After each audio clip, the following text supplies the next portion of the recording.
It hasn't happened in over a century. A president running against a president. In 1912, telescope Teddy Roosevelt, who'd already been president, came out of political retirement and ran under the Bull Moose Party against Republican incumbent William Taft and Democrat challenger Woodrow Wilson. Taft and Teddy split the base and handed Wilson the White House. And over 100 years later, voters will get to choose between two presidents again. After Donald Trump swept 14 out of the 15 states on Super Tuesday, putting him a whisker away from clinching. Now, these two men are officially on a collision course. They call it Super Tuesday for a reason. This is a big one. November 5th is going to go down as the single most important day in the history of our country. We're going to take it and we're going to make it like it should be, respected. Last night, Nikki Haley won Vermont and dropped out. And today came just shy of endorsing Donald. The time has now come to suspend my campaign. In all likelihood, Donald Trump will be the Republican nominee when our party convention meets in July. I congratulate him and wish him well. Nikki will make a pilgrimage to Mar-a-Lago and negotiate an endorsement. She's got a little leverage, so we'll see where she lands. But no one took Super Tuesday harder than the media. I'm wearing funeral chic today because I'm so devastated over what we saw yesterday. If we let things play out along these lines, our democracy will fall and we will become a country that doesn't have elections anymore. What's wrong with you people? Why do you hate America? Why do you vote for a guy that says America is terrible? They're bitter about the democracy they say they're saving because they can't control it. You have the power, and that kills them because they don't understand you or the issues. I mean, if you look at some of these exit polls, I mean, I live in Virginia. Immigration was the #1 issue. I mean, again, these could change in Virginia. Well, Virginia does have a border with West Virginia. Very, very contested area. Build the wall. Like, what? I mean, when I was in New Hampshire, people were talking about the northern border as a threat. Because Trump has indoctrinated people with this fear of people who do not look like them being a threat to them. 2 weeks ago, a Venezuelan illegal was arrested for raping a little girl in Virginia. MS-13 controls large swaths of the Commonwealth. Migrant kids who don't speak English are packing into Virginia schools. Housing costs are up. Virginia's allowed to care about more than just Virginia. Virginians are Americans, too. They don't want to see a country invaded. They don't want to see Georgia girls murdered by Biden's migrants either. Why is that hard to understand? Virginia's watching New York and Chicago get overwhelmed. They don't want to be next. Not all of us live on an island like the Vineyard, where liberals deport migrants to military bases 24 hours after they touch down. Immigration is the top issue in the country. The media is mocking it. They're mocking you and calling you racist for caring. Republican voters don't vote that way. They don't vote based on economics or based on the benefits they're getting economically from the president.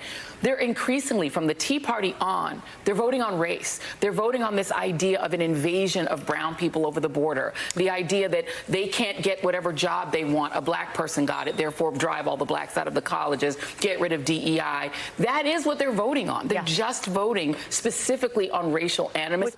Now, if wanting strong borders is racist, then Chicago must be Klan country, because black Americans have been screaming at politicians to sweep the migrants out.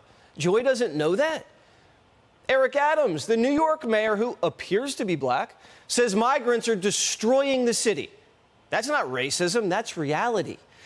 But now that every Republican's been declared racist, the media demands Democrats storm the beaches of Normandy and slay Trump like Hitler. We were Americans, and we were there to save Europe from Hitler. And now, all of these years later, we have to get together as a country and save the country from the threat that Donald Trump proposes. What? You're racist, Trump's Hitler, and immigration's a joke. That's how the media is covering the election. And they still won't cover Trump. And we have no choice. Yeah, okay. You know, it is, okay. I will say that it is a decision that we revisit constantly in terms of the balance between allowing somebody to knowingly lie on your air about things they've lied about before and you can predict they are going to lie about. And so therefore it's irresponsible to allow them to do that. It's responsible to censor. That's the argument. This is a preview of the next 8 months. Stupid racists can't see their nominee talk about the nation's #1 issue. Last night, as graceful as he always is, Trump appealed to the media's better angels. We need a fair and free press. The press has not been fair, nor has it been free, but maybe someday they will be. They're being beaten up pretty badly. People aren't trusting them. They're not believing them. And really, it's a very important factor. The press used to be the policeman. It used to police our country. Now nobody has confidence in them, and we have to get that confidence back. It's so important for the success of our country. But the media doesn't want a successful country.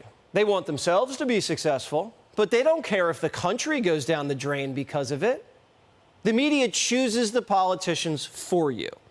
And if you don't go along with that, the next day you wake up, have a cup of coffee, scramble some eggs, turn on the tube, and they scream at you like they're a drill sergeant. Donald Trump insults our men and women in uniform every day. These young men and women in uniform go through basic training. They kill themselves. They sacrifice their lives, committed to one thing: protecting and defending you, protecting and defending your rights, protecting and defending the United States of America. And you trash them? And you vote for a man who trashes them? That is just shameless. I mean, that's a morning show. He doesn't even say how Trump's insults the military. It's just a hoax. Just like they say migrant crime's a hoax. They're going to hoax the whole election. Their new hoax, you ready? Biden's brilliant. Start your tape right now, because I'm about to tell you the truth.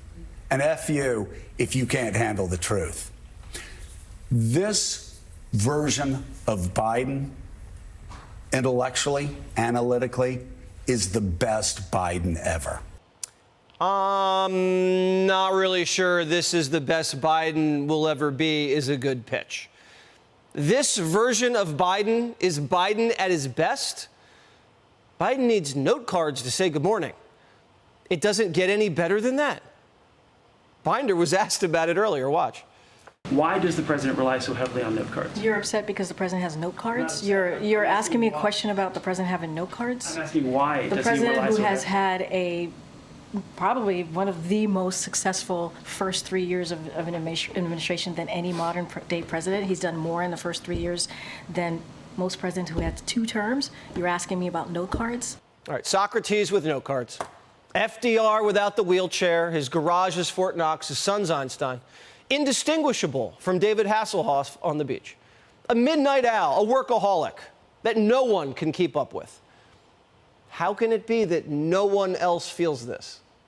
Look at California. 14% of the people who voted today feel that their family is getting ahead. 14%. Yeah. That's abysmal. Can you tell people that the democracy issue, while existential, is more important than that actual experiential issue that people are facing, which is they don't feel that they're moving ahead? Only 14% of Californians, Biden's base, are better off under him. And he's rambling on about snacks. In fact, some of the small snack companies, you won't you won't even notice what they're doing. When they charge you just as much for the same size bag of potato chips, only has a hell of a lot fewer chips in it. I'll tell you who did notice: the Cookie Monster. He pointed out his cookies are getting smaller, paying the same price. I was stunned when I found out that's what actually happened. He's talking about missing chips. The Cookie Monster. Even Democrats' most loyal voters, ride or die, have had it with this cornball. I think President Biden, he kind of sold a dream that he couldn't accomplish. His famous quote was that for African American, you weren't black if you didn't vote for Joe Biden. Now, the Biden alliance, consisting of politically correct sheep with coastal degrees, federal bureaucrats, the deep state, androids and big tech, and the media tribe, whose greatest fear is social banishment, are going to run